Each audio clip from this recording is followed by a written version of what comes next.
Missed the last one. Ugh.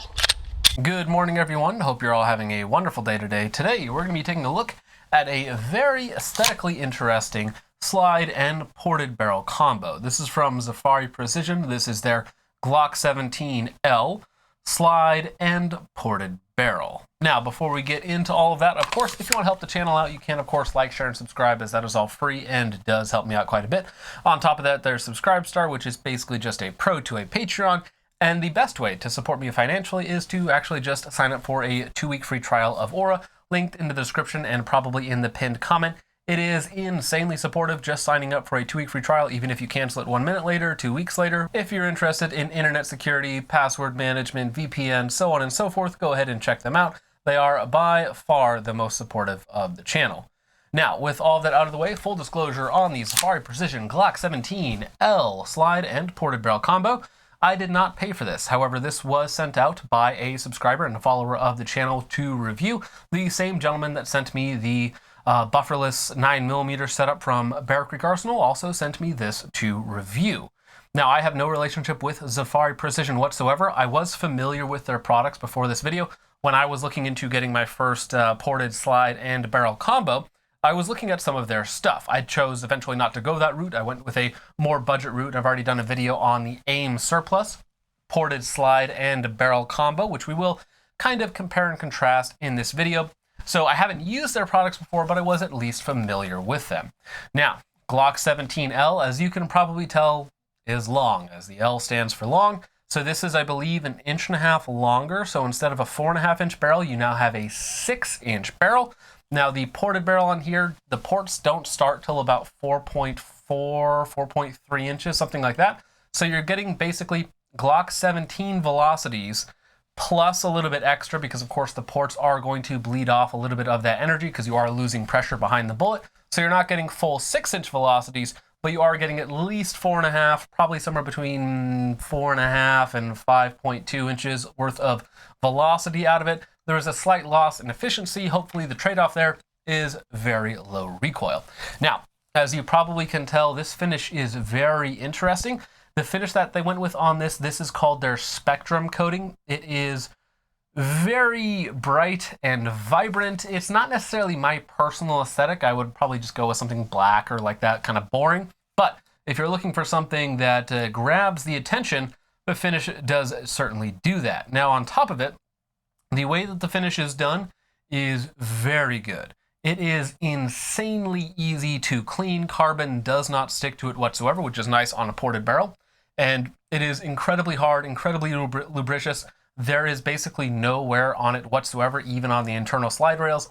Again, the finish on it in terms of the aesthetic is not necessarily my thing, but in terms of its durability and function is very, very good. They also offer, I believe, Titanium Nitride, Cerakote, and other finishes as well, but this one here holds up extremely well. Now, the barrel that is in here, this is, of course, a Glock 17L barrel from Zaffiri Precision. This is, again, about a 6-inch barrel. It has 6 ports on the top. It is a 1 in 16 twist, according to their website, which we will get into a little bit later on. Their newer barrels that are actually in stock currently are 1 in 10 twist. which is maybe more standard for 9mm, though we'll get into some of the issues that we've had with this. Now, if I didn't mention it already, the barrel itself is titanium nitride. Titanium nitride is probably one of the top 2 coatings, either just a solid hard chrome finish or titanium nitride are going to be 2 of the best possible coatings. And the titanium nitride, that gold finish on there, does match really well with the Spectrum slide. As far as materials go, I believe the slide is milled out of a large single block of 17-4 stainless steel, which is a good heat-resistant, corrosion-resistant stainless steel, also has good mechanical properties as well. And the barrel itself is 416R stainless steel. For a pistol caliber, whether it's, like 4150 on like a 5.56 or 308 barrel is going to be a lot more durable. When we're talking about low pressure pistol calibers, 416R stainless steel is more than durable enough. Combine that with the titanium nitride coating, and this barrel will essentially last you forever. Now, as far as weight goes on this, of course, we are on a Glock 17 Gen 3 frame, just a very standard old Gen 3 frame. So the non-reciprocating mass, I believe, added is about 1.5 ounces on the extra 1.5 inches of barrel, and about 3 ounces of reciprocating mass in the slide. Now, the slide does have a lot of lightning cuts to remove as much weight as possible. It is, however, still heavier because it's a lot longer and there is a lot of steel in there. So there is more reciprocating mass as well as more non-reciprocating mass, which we'll get into in terms of recoil. Now, when we get into function of it, the trigger that we're using in the Glock is a custom brass shoe and a polished bar and a black Yikes connector. Other than that, it's all stock internals, stock sear spring, stock recoil spring as well. And the function was 100%.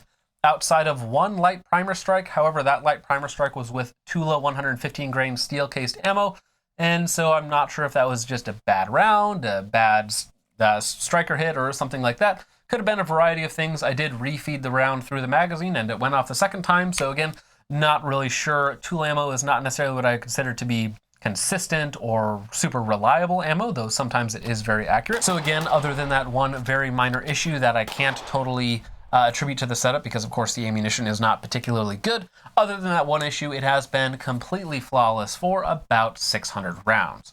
Now, I've only had this for a couple weeks. Usually it would take me at least a month and a half before I bring you a review. And the reason why this one here is a little bit shorter is it ended up not performing as it should. So why would you want to buy a ported 17L slide and barrel combo?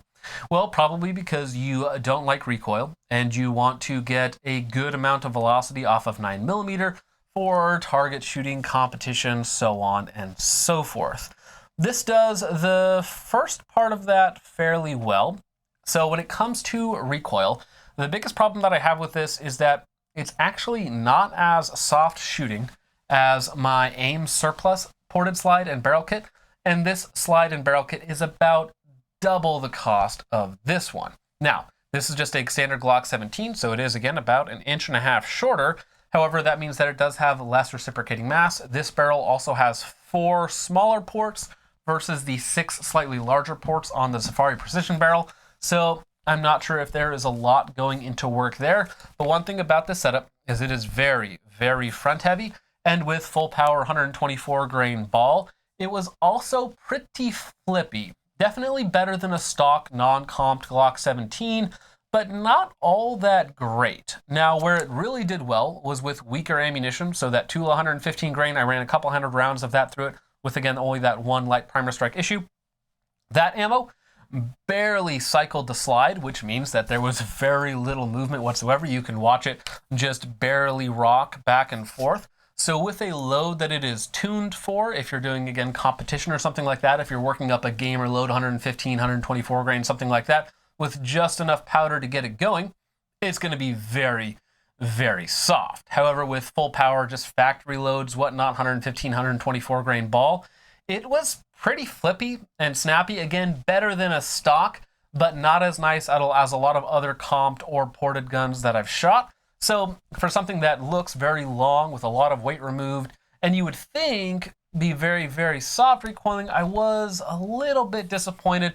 that it didn't feel quite as good as, again, my much smaller and cheaper AIM surplus ported slide and barrel kit. So the performance wasn't really matching the looks, because of course, as far as looks goes, this looks like a very gamer race gun with all the aggressive cuts on it, the ported barrel and whatnot.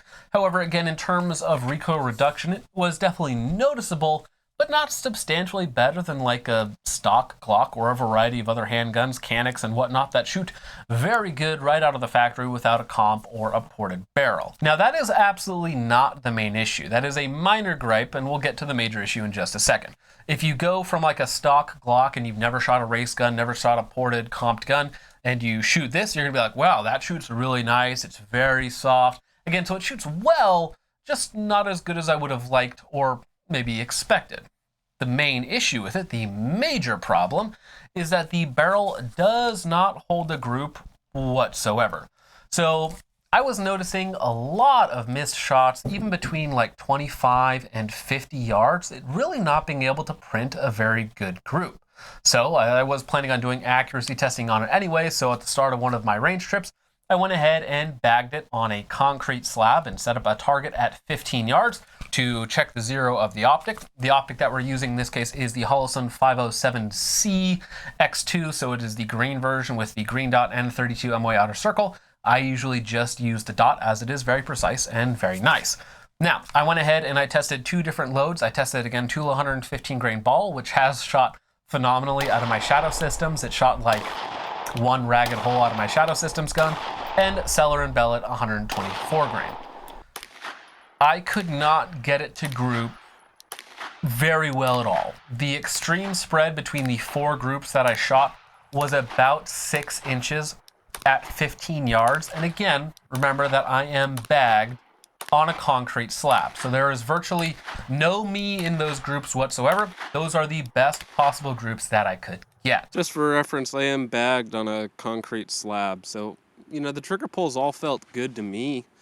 Definitely some flyers in there that, again, all the trigger pulls felt good. It's a pretty decent trigger on the Glock. Definitely some weird aberrations in terms of accuracy. 4 to 6 inches, again, in terms of the average spread. I believe the average group size was about 4 inches, and then the extreme spread between all of the groups that I shot was about 6 inches. That is about 40 MOA.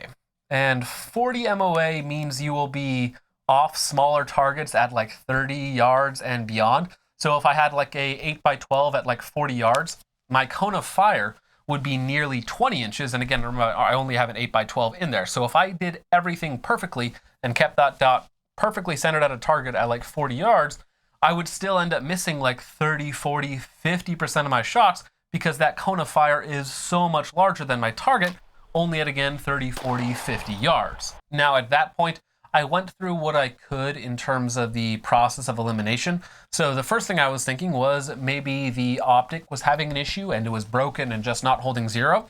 So again, I took the optic off and shot another 5-round group bagged at 15 yards using the included iron sights, which I will mention are very good iron sights. They are steel. They have a high-vis orange front with a tritium insert and then a tritium vial in the rear as well. So they are high-vis as well as night sights. Again, very, very good sights. And at 15 yards, I once again got about a 6-inch group with just the iron sights red dot completely removed. So it was not the optic. The optic's cut, if I haven't mentioned it, is a RMR cut with the smaller posts that go up into the optic body and then the smaller screws that lock it down versus the larger size 6 screws. So these are the size 4 screws, if that makes sense.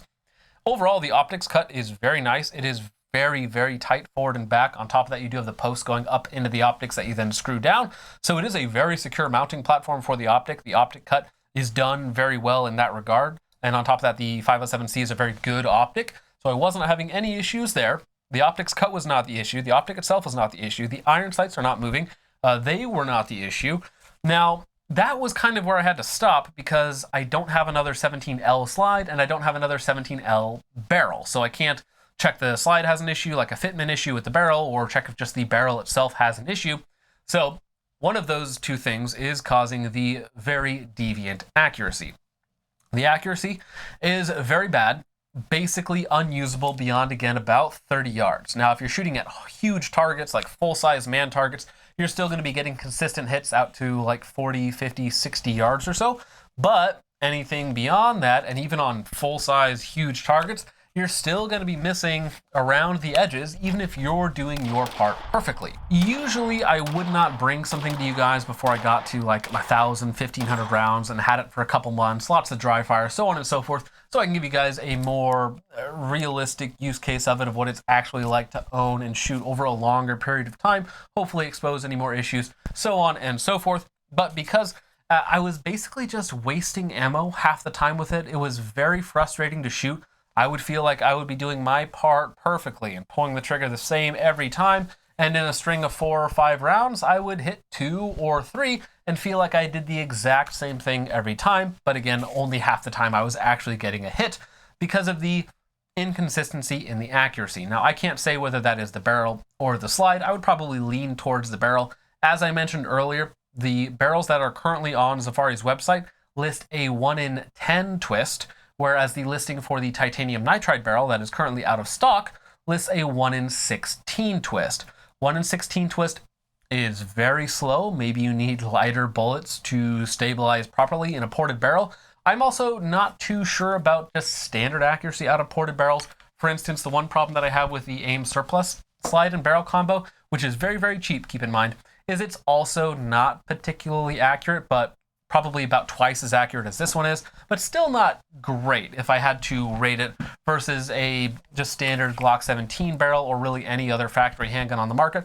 Is going to be more accurate than both of these guns. However, this gun is, or at least this barrel slide combo, is wildly inaccurate, and again, for me anyways, wasting ammo and money. Now, subjectively, even though the color scheme isn't really my thing, I do like the aesthetics overall. The cuts are very good.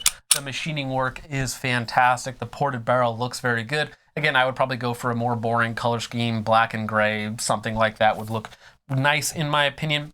However, objectively, the performance is just not there for this setup, and keep in mind that it's not particularly cheap either. Now, I'll reach out to the owner of this and see what he thinks of it. I'll probably send an email to Zaffiri Precision as well to see if they can kind of track down what the issue is, if they know that that's an issue with their specific run of barrels, that 1 in 16 twist, or if that's just a typo on the website. Again, not really sure. However, that is about it for me on this, guys. Let me know what you guys think of Zaffiri Precision, this slide and barrel combo, or if you guys have other experiences with them as well. I would love to hear that in the comments down below.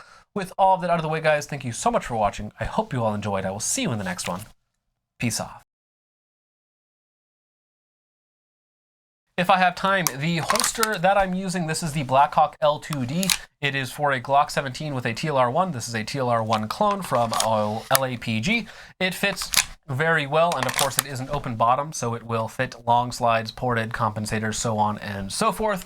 It also fits just about anything. It's fit Smith & Wesson M&P 2.0s as well as Canucks, their Meta series. So it is very versatile. Not necessarily the best holster out there, but it is very versatile, so I keep it around.